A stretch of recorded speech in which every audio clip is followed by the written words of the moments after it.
All right, so on Autoshield alarms, the tip sensor and the shock sensor is built into the actual brain of the alarm. Check that out. So on all Autoshield alarms that are basic alarms or the remote start alarms, I'm going to show you how to do it. Out the box, they all come out on level 12. All right, this is the antenna to the alarm, and the LED is inside of it. So what you're gonna do is, to turn it up and down, you're gonna take the key, you gotta get into the programming of it.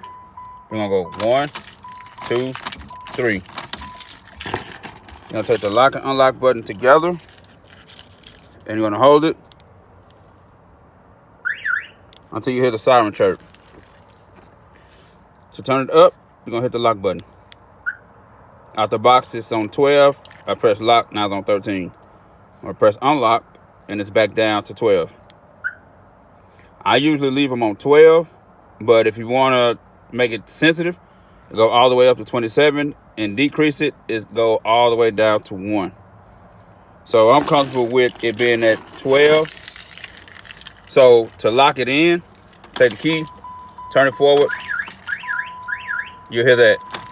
And then you get out, hit the lock button, test it by hitting the vehicle. And if it's where you like it, then you leave it at that. So that's how you program it. Your sensitivity on the Autoshield alarms, whether it be a basic or remote start alarm, with the pager or without the pager. I hope this was helpful because I get a lot of questions on this one. I'm out. Peace.